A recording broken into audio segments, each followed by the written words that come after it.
Ahora con ustedes, Tiempo de Estudio Maná.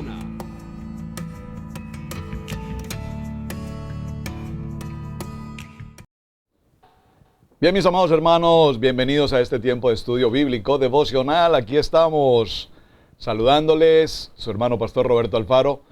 Gracias por acompañarnos, gracias por su tiempo, gracias por su paciencia, gracias por permanentemente ser parte integral de estudio bíblico devocional. Como tú eres parte de este proceso, compartiendo los videos, desarrollando las tareas, por favor estudiando, leyendo muchísimo, aprendiendo cada día más y más de la preciosa palabra del Eterno, la Torá.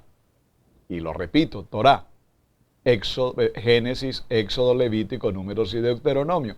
El fundamento de la palabra. Las sendas antiguas, dice el libro de Jeremías. Muy bien, vamos al libro de Éxodo, Shemot, en este desarrollo que hemos venido compartiendo acerca de los utensilios del Mishkan, el tabernáculo, capítulo 25, verso 17, dice la palabra: harás además un propiciatorio de oro puro. Su longitud será de 2 codos y medio y su anchura de 1 codo y medio.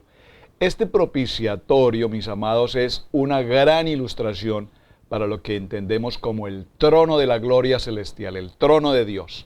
Hebreos capítulo 4, verso 16, en esta expresión hebrea, allí en este texto nos habla de propiciatorio como la palabra en hebreo caporet. Esta palabra caporet, muy importante, téngala presente por favor. Caporet significa cobertura, cubierta, y esta cobertura o cubierta, que es la tapa, si puedo utilizarlo en español, la tapa, la que cubre, la que tapa precisamente el arca. Esta palabra viene de la raíz kafar. La palabra kafar significa cubrir con brea. Observen que kafar, kafalatear, vemos ejemplos como en el arca de Noé. Recuerden que el arca de Noé fue recubierta con brea, kafar, kafalateada. No sé si se puede usar en español esa expresión. Recordemos un poco también la canasta en la que fue puesto Moshe allá a la orilla del río Nilo. ¿Recuerdan? Estaba calafateada, kafar, cubrir con brea. Calafatear, y también significa perdonar, absolver, compensar, expiar, y esta palabra es la misma raíz que hay en la palabra para el día de expiación. ¿Cuál es el día de expiación, mis amados? Muy bien, en el día de Yom Kippur, el día de perdón. Ahora, verso 18. Harás igualmente, presten mucha atención porque este texto es apasionante, harás igualmente 2 querubines de oro. 2 querubines. Aquí hay muchas preguntas. ¿Qué son los querubines? ¿Por qué 2? Interesante. Entre otras cosas, los harás de oro labrado a martillo en los 2 extremos del propiciatorio. ¿Cómo puede ser que el Eterno, particularmente en este texto, nos dé un mandamiento de hacer 2 querubines de oro que son imágenes de lo que hay arriba en el cielo, cuando precisamente estaba prohibido hacer algún tipo de imagen de lo que hay arriba en el cielo? Es una pregunta muy interesante, vamos a resolver estos detalles. En el texto del capítulo 20, del verso 4, dice: no te harás, no te harás, no te harás. Esta palabra es la clave. La clave aquí es te. En este caso, el Eterno ordenó que se hicieran estos 2 querubines en su santuario, y no es lo mismo que cuando una persona se haga una imagen como representación de algo divino. Esto está prohibido, pero en este caso hay una orden divina detrás de que no se convirtiera en una acción de idolatría. Lastimosamente el ser humano en su inclinación religiosa, en su inclinación idolátrica, quiere hacer imagen o idolatría de cuanta cosa se ocurre. Hoy tenemos idolatría por tantas cosas, una marca de un vehículo, una casa, un edificio, etcétera, tantas cosas. Pero lo interesante aquí es que estos 2 ángeles, si recordamos, o estos 2 querubines, seres alados, mucho más elevados, digamos, en la posición angelical. Es interesante recordar que ya mencioné en uno de los temas de esta semana que el Mishkan es un microcosmos. El Mishkan representa el universo, está representado justamente aquí en el Mishkan. Cuando vemos con detalle y leemos todo lo que tiene que ver con el Mishkan, nos daremos cuenta que abarca la totalidad del universo. La totalidad del universo, digo, los planetas, están aquí representados el Sol, la Luna y 5 de los planetas que, entre otras cosas, eran los que visiblemente se podían reconocer en aquel tiempo. Obviamente que hoy se reconocen muchos más ya con el contexto de lo que es la ciencia. Ahora, lo importante aquí es entender que lastimosamente muchas, no sé si usar la palabra religión o sectas, cuando se hacen algún tipo de imagen o algún tipo de idolatría particularmente, incluso lo que hacen es llevar alimento, creo que lo mencionamos en uno de los estudios de esta semana, llevarle alimento, colocan verduras o frutas a una imagen y cosas por el estilo. No es precisamente lo que en el tabernáculo está pasando. No entendemos a los 2 querubines como imágenes a las que se le va a rendir idolatría. Recordemos también que en el huerto del Edén, repito, esos ángeles que el Padre Eterno colocó allí a la entrada del huerto del Edén, dice la palabra que con espada desenvainada, ahí están esos ángeles, 2 ángeles, están representando la custodia, están representando la guardia del rey, la protección del rey. ¿La protección de qué? De su palabra. ¿La protección de qué? De los mandatos. Recordemos que en el arca habían 3 elementos. ¿Cuáles son? Las tablas de piedra con los mandamientos, las palabras. Recordemos que estaba también el maná y también la vara de Aarón. ¿Qué dijimos que era? Lo mencionamos también. El arca del testimonio, muy importante. Verso 20, capítulo 25, verso 20. Dice la palabra, y los querubines tendrán extendidas las alas arriba, cubriendo, observen esta palabra, cubrir, cubriendo el propiciatorio con sus alas, uno frente al otro. Los rostros de los querubines estarán vueltos hacia el propiciatorio. Estos 2 querubines están adorando al Eterno, que es invisible y que se manifiesta con su luz entre estos 2. Debajo de sus alas y encima del arca, como son 2, los hijos de Israel no los confundirían con el Eterno. Y como están adorando, inclinándose y extendiendo sus alas, no pueden ser confundidos con ningún tipo de idolatría. Están señalando hacia alguien más importante. Los 2 querubines nos hablan también de la importancia de la unidad entre hermanos frente al trono del Padre Eterno. Capítulo 25, versos 21 y 22 dice la palabra. Pondrás el propiciatorio encima del arca, es decir, la tapa, y en el arca pondrás el testimonio que yo te daré. Ya mencionamos cuál es el testimonio que yo te daré. Allí me citaré contigo y de sobre el propiciatorio, de entre los 2 querubines que están sobre el arca del testimonio, te hablaré acerca de todo lo que he de darte por mandamiento para los hijos de Israel. Este fue el lugar de encuentro entre el Eterno y Moshe. Esto nos enseña que el lugar donde se pueden encontrar el Eterno está en tu interior y en el Espíritu en tu corazón. Este es el lugar del encuentro más íntimo que podemos tener entre cada uno de nosotros y nuestro Padre Eterno.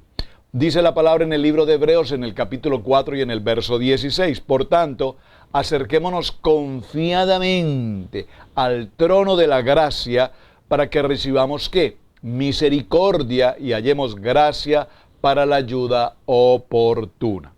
Verso 23. Harás asimismo una mesa de madera de acacia. Su longitud será de 2 codos de anchura, de 1 codo de altura y de 1,5 codos. La mesa representa la provisión del Eterno para el mundo. Por eso no podía estar vacía en ningún momento. Siempre tenía que presentar allí los panes, los 12 panes que también representaban a cada una de las 12 tribus. Muy importante. Recordemos que estos panes se colocaban en cada Shabbat, se mantenían allí después del tiempo de Shabbat hasta el siguiente Shabbat. En el siguiente Shabbat se recogían y se colocaban los nuevos 12 panes en la mesa. Una mesa es muy interesante porque la mesa para nuestros tiempos es básica, es decir, una casa tiene sala, tiene comedor, y el comedor resalta porque tiene el juego de comedor, una mesa, y nos sentamos a la mesa. Bueno, no sé, hoy lastimosamente cada quien se sienta a la hora de los alimentos donde quiere, pero realmente el propósito de un comedor en una casa, una mesa de 4, de 6 o de 8 o de 12 puestos, no sé, hay mesas a lo mejor mucho más grandes, con familias más numerosas, pero lo interesante es que a veces nos preocupamos si la mesa del comedor es de 6 o de 8 o de 12 puestos, y al final del día nadie se sienta en ella. El uno está en la sala, el otro está en el patio, el otro está en su alcoba, cada quien en un lugar distinto. No, el propósito de la mesa, observen lo interesante de la mesa. Para estos tiempos, en el pueblo de Israel no existían las mesas, las personas comían recostados en el piso, sobre un manto, sobre una alfombra, sobre una tela, es decir, en el piso, básicamente. Por lo tanto, la mesa aquí tiene una connotación de jerarquía. La mesa aquí tiene una connotación de que los que podían estar en una mesa eran los reyes. Sentarse a una mesa era el privilegio de un rey. Por lo tanto, en el tabernáculo, en el Mishkan, tenemos esa mesa con los panes, los 12 panes que, repito, representan una acción de agradecimiento a nuestro Padre Eterno por la provisión que permanentemente nos entrega. Entonces entendemos que esta mesa es un lugar donde hay una relación entre las personas, y el hecho de comer juntos es algo que implica que cuando comemos como familia y tomamos el tiempo, particularmente el Shabbat, y lo hacemos como familia. Hermanos, es que a veces cuando mencionamos el Shabbat, para muchas personas que nos ven por primera vez, ustedes celebran Shabbat, pero eso del Shabbat es de los judíos. Mis amados hermanos, si el mundo hoy celebrara Shabbat, ¿qué es el Shabbat? Bueno, es el mandamiento número 4, guardar el Shabbat, el día de reposo. Pero lo interesante del día de Shabbat es que nos podamos reunir como familia. Y cuando nos reunimos como familia y nos sentamos a la mesa y compartimos el pan, el alimento, y tenemos esa ejad, ¿qué es el ejad? La unidad familiar, no tendríamos el sinnúmero de problemas que la sociedad tiene en estos días. Hogares totalmente disfuncionales, hijos totalmente anquilosados, sin relación paternal, sin relación maternal, sin relación fraternal de hermanos. No hay comunicación, no hay ningún tipo de vínculo de familia. Nos llamamos familia, pero estamos tan distantes. Estamos en la era de las altas tecnologías de la comunicación y somos el pueblo en el siglo XXI más incomunicado a nivel familiar en toda la tierra. Todo por un mensaje de texto, y con eso arreglamos el problema. Entonces dice el libro de Apocalipsis en el capítulo 3 y en el verso 20, he aquí, yo estoy a la puerta y llamo, y si alguno oye mi voz y abre la puerta, entraré a él y cenaré con él y él conmigo. Entonces, la mesa en la casa del pueblo de Israel es vista como, ¿qué? Repito, como un altar donde hay un encuentro cada Shabbat con nuestro Padre Eterno. En Ezequiel capítulo 41, verso 22, antes de partir el pan se hace el netilat, yadayim, es lavarnos las manos con el fin de presentarnos al Eterno con las manos ritualmente limpias, como lo dice el libro de Salmos en el capítulo 24, versos 3 y 4. ¿Quién subirá al monte de Hashem? ¿Y quién podrá estar en su lugar santo? El que de manos limpias y corazón puro, el que no ha alzado su alma a la falsedad, ni ha jurado con engaño. El netilat, yadayim, se hace antes de comer el pan horneado de alguna de las 5 clases de cereales: trigo, cebada, avena, centeno, alforfón. Algunos el volumen del pan requerido en este tiempo. Bueno, es un proceso, no voy a entrar al detalle de lo que es la preparación del pan específicamente para el Shabbat, pero lo importante aquí es que levantemos nuestro tiempo de oración, ese tiempo de la mesa de propiciación tiene ese valor extraordinario de recordar a nuestro Rey, de saber que en ese Rey nosotros tenemos una actitud de agradecimiento. Es el momento de la bendición de familia, es el momento maravilloso en que el padre, el sacerdote del hogar bendice a sus hijos, la bendición de Efraín, de Manashe. Es el momento en que el esposo, el padre, bendice a su esposa, la esposa bendice a su esposo. Miren, hermanos, si esto para ustedes suena religioso, como quiera llamarlo, si esto se cumpliese en cada hogar, en cada familia, definitivamente, repito, nuestros mundos o nuestro mundo hoy sería otro mundo totalmente diferente. Sería un mundo de unidad, de familia, de comprensión, de espiritualidad, de bendición sobrenatural. Muy bien, en el libro de Marcos, en el capítulo 7, aparece una discusión entre algunos fariseos y Yeshua sobre la costumbre de lavarse las manos antes de comer el pan, como estaba escrito en el libro de Marcos, en el capítulo 7, en el verso 1 y verso 2, pero tampoco quiero detenerme allí en este punto. Son detalles que ya usted conoce y puede por favor ir al texto y leerlo. Quiero que entremos al punto del capítulo 25, verso 31. Harás además, extraordinariamente importante, un candelabro de oro puro. Esta palabra candelabro, que nos han traducido del griego al español, por supuesto, es una palabra totalmente equivocada. La palabra correcta aquí en este punto, candelabro, le preguntaban a los traductores griegos, ¿qué es para ustedes ese instrumento, ese utensilio? Bueno, es que tiene unos brazos e iluminan. Oh, un candelabro. No, menorá, por favor dígalo conmigo, menorá. Harás además una menorá de oro puro.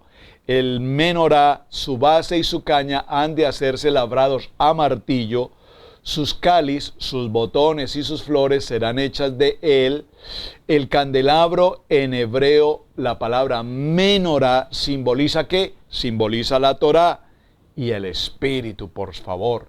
La Torá porque está escrito, como dice en el Salmo 119, 105. Léalo conmigo.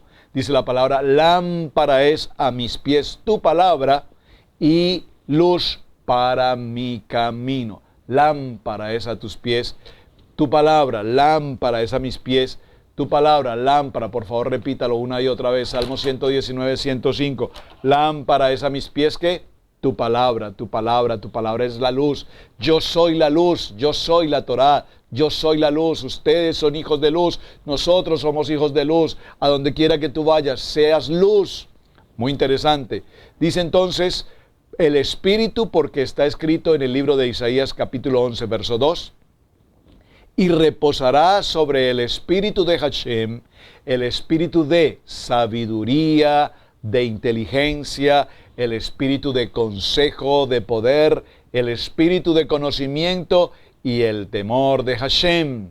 Y en el libro de Apocalipsis, en el capítulo 1 y en el verso 4 también está escrito y dice la palabra, Juan a las 7 congregaciones, 7. Recordemos que la menorá tiene 7 brazos. Este número 7 y cada uno de los brazos que nos menciona y que hay tanto tema por tratar con la menorá, voy a concentrarme un momento en este punto. Las 7 iglesias de Asia, gracia a vosotros y paz de aquel que es y era y ha de venir y de los 7 espíritus que están delante de su trono. Y escribe, el ángel de la congregación en Sardis, el que tiene los 7 espíritus de Dios y las 7 estrellas, dice esto, yo conozco tus obras, que tienes nombre de que vives, pero estás muerto. Del trono salían relámpagos y voces y truenos, y delante del trono había 7 lámparas de fuego ardiente, que son los 7 espíritus de Dios. Miré y vi en el trono, con los 4 seres vivientes y los ancianos, un cordero de pie, como inmolado, que tenía 7 cuernos y 7 ojos, que son los 7 espíritus del Dios enviándonos por toda la tierra. Shemot capítulo 26, verso 1. Harás el techo del tabernáculo de 10 cortinas de lino trenzado, lana azul, lana púrpura y lana carmesí. Con querubines de labor de diseñador lo harás. Todas estas cortinas tenían diseñados, y dice aquí, con la mano del labrador, con hilo, los querubines, muy importante, labrados totalmente. Según el Talmud y otros, en cada hilo había 4 fibras, una de hilo y 3 de lana, y cada hilo era sextuple, trenzado con 6 hebras. 4 fibras fueron trenzadas juntas y así formaban 24 hebras por hilo. Los querubines fueron tejidos en tela. Capítulo 26, verso 6. Harás además 50 broches de oro y con los broches unirás las cortinas una a otra, de manera que el tabernáculo sea un ejat, una unidad. La unidad es muy importante. Este tema lo hemos tratado tantas veces. La unidad, la unidad, la unidad. Para nuestro Padre Eterno la unidad es fundamental. Y esta construcción nos enseña que hace falta unirse, mantenerse unidos para poder ser el templo del Padre Eterno. Como está escrito en el libro de Juan, en el capítulo 17, en el verso 22, dice la palabra: la gloria que me diste les he dado, para que sean uno, unidad, así como nosotros somos uno, unidad, yo en ellos y tú en mí, para que sean perfeccionados en unidad, en ejad, para que el mundo sepa que tú me enviaste y que los amaste tal como me has amado a mí. Amén. En el primer libro a Corintios, en el capítulo 1, verso 10, está escrito: os ruego, hermanos, por el nombre de vuestro Señor, el Yeshua Hamashiach, el Mesías, que todos pongáis de acuerdo y que no haya divisiones entre vosotros, sino que estéis enteramente unidos en un mismo sentir y en un mismo parecer. En el libro de Efesios capítulo 4, verso 1 al 6 dice: yo pues, prisionero del Señor, os ruego que viváis de manera digna de vocación. Aquí el apóstol Pablo nos habla, con que habéis sido llamados con toda humildad y mansedumbre, con paciencia, soportándonos unos a otros en amor, esforzándonos por preservar la unidad del Espíritu en el vínculo de la paz.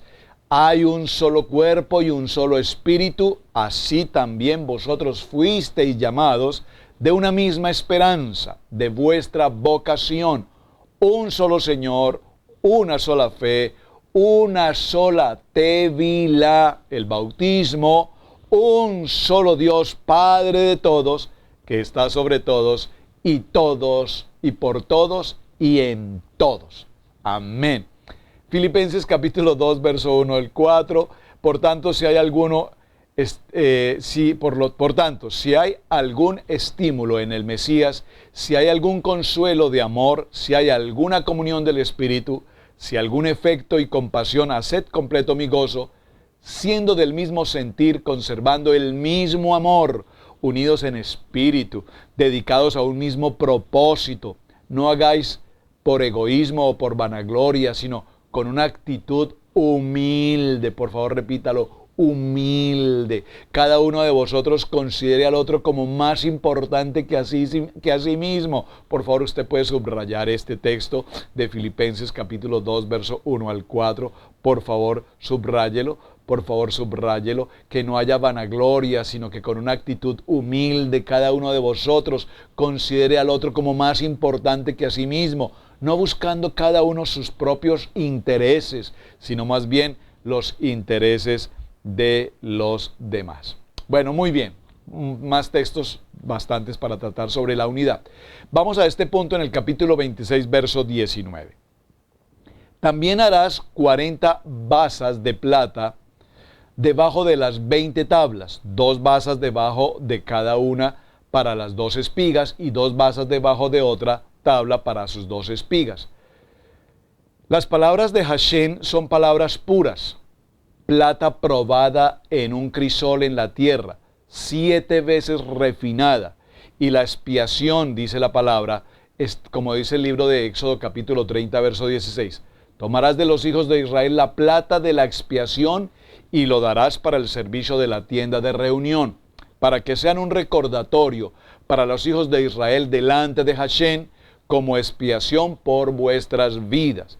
Esto nos enseña que la base para cada uno puede formar parte del templo del Eterno, y es importante el hecho de que hay dos basas debajo de cada tabla que nos enseñan que hay dos tipos de Torah: la Torah escrita y la Torah oral, la Torah viviente. También nos enseña que hay dos partes de la expiación de Israel: la reconciliación entre el hombre y Dios y la reconciliación entre el hombre y el hombre. Recuerden cuando vimos las tablas que tanto he mencionado y que tanto presento permanentemente a todos ustedes. Tenemos una relación del hombre para con Dios y del hombre para con el hombre. Es muy importante que tengamos presente esto, porque estamos viendo que es una relación establecida aquí en esta palabra. En el verso 31 dice: además harás un velo de lana azul, lana púrpura, lana carmesí y lino trenzado. Será hecho con querubines, obra del diseñador.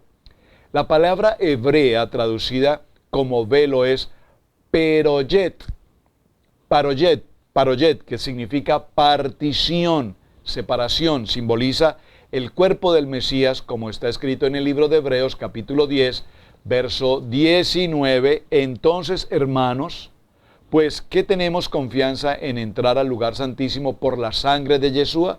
Por un camino nuevo y vino que Él dedicó para nosotros por medio del velo, es decir, su carne.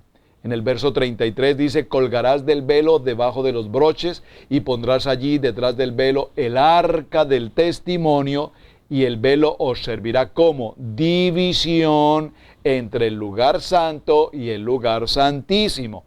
En Hebreos capítulo 9, versos 8 y 9 dice esta palabra: queriendo el Espíritu de Santidad dar a entender esto, que el camino al lugar santísimo aún había sido revelado en tanto que la primera habitación permaneciera en pie, lo cual es símbolo para el tiempo presente, según el cual se presentan ofrendas y sacrificios que no pueden hacer efecto en su conciencia a la práctica de este culto. Esto nos enseña que se puede ver el tabernáculo como un símbolo del tiempo. Desde Adán hasta el Mesías hay 4000 años. Esto concuerda con los 20 codos que hay entre la entrada del tabernáculo hasta el velo. Después del velo hay 10 codos hasta la pared occidental del lugar santísimo, lo cual corresponde a los 2000 años de lo que conocemos como la era mesiánica, entre la primera y la segunda venida del Mesías. Sí, es muy importante entonces que tengamos presente esto. Ahora, en el capítulo 27, verso 1, estoy tratando de hacer un resumen muy rápido de todo lo que tiene Terumá. Por favor, perdóneme que usted pueda ir más en detalle en su texto, en su Biblia. Capítulo 27. Harás también el altar de madera de acacia, de 5 codos de longitud, de 5 codos de anchura. El altar será cuadrado y de 3 codos de altura. El atrio simboliza el cuerpo, el lugar santo simboliza el alma inferior y el lugar santísimo simboliza el espíritu, el alma superior. En los 3 lugares hay fuego y luz. En el atrio está el fuego del altar de cobre, en el lugar santo hay luz y fuego de la menorá y el altar de oro. En el lugar santísimo está la Shekinah, la presencia del Eterno, que dando luz y fuego espiritual. En los 3 lugares también es importante tener presente que hay comida. En el atrio hay carne, vino y pan. En el lugar santo hay pan y vino. Y en el lugar santísimo está el maná. Esto nos enseña que solo el cuerpo necesita comer, no solamente que el cuerpo necesita comer, sino que también el alma y el espíritu del hombre se alimentan. La comida para el espíritu del hombre es la Torah, que simboliza las tablas del testimonio. Bueno, mis amados hermanos, ya estamos en nuestros tiempos de Shabbat. Traté de avanzar un poco en lo que narra todo este precioso tema de Terumá. Por favor, vaya usted con su texto, estudie, explore, investigue aún más, porque hay mucho trabajo, hay mucha lectura, hay mucho que aprender en esta maravillosa parashá que tenemos para esta semana. Para la siguiente semana continuaremos aún tratando con este tema. Por favor, tiempo de lectura, tiempo de análisis, tiempo de estudio, tiempo de preparación. Su hermano Pastor Roberto Alfaro les saluda. Shabbat Shalom para todos mis hermanos. Muchísimas gracias por acompañarnos y hasta la siguiente semana.